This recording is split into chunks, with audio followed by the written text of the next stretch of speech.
video about backpacking. The first thing that you want to do is when you are backpacking, you want to make sure that you have the right fit on your dog with your backpack. You want to have it nice and snug, not tight, not real loose so that it just falls all over the place.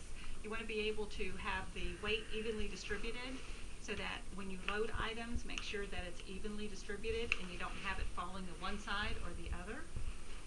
You want to have the weight to the front of the back of the dog because that's where they carry the weight. You don't ever want to have all your weight on the back because you can cause some damage to your dog's back.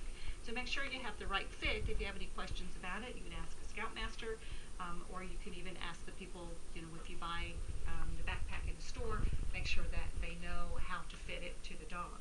So make sure that you have the right size, that you have the right fit, that you have the weight evenly distributed. The items that you need to have in your backpack are an extra leash, an extra collar, water, a water bowl. Then you also need to have flashlight, first aid kit, matches, identification, compass, a knife, and then a signaling device. And the signaling device could be a cell phone, it could be some type of reflective item, like it's a metal that has almost like a mirror type reflection on it, a whistle, anything to signal in case you get lost out in the woods and you need to let people know where you are.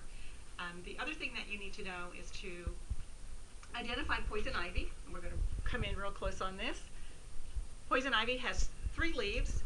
You'll see it a lot on the trees and around the trees, and you want to make sure that you know what it looks like because that is part of the badge requirements. You can also do a little hand like this. These are the 2 thumbs, so that's what you're looking for is the 2 thumbs with the center leaf on poison ivy. So you want to also be aware of other poisonous, especially in Texas, of other poisonous plants that could harm your dog. So you're looking at poison sumac, poison oak. There's just a lot of different types of plants out there that are hazardous to your dogs. You want to be safe on the trail, and you want wildlife to be safe on the trail. So make sure you have a great leave-it for your dog. So if you have an armadillo, a possum, rabbit, deer, anything like that, we want to keep the wildlife safe, and we don't want them to be stressed out by our dogs. So make sure that you have a good leave-it, that your dog will not chase the animals, because that's not going to be a good thing. I always like to have a lot of safety with the hiking itself.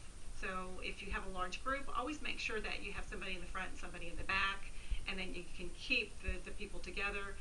I like to be able to see the person behind me. That way we don't have anybody lagging and going off on the wrong trail and having to use their signal device.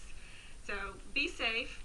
Make sure that you have the right items for your backpack. Make sure that you can identify poison ivy and keep the wildlife safe. So that's your backpacking badge.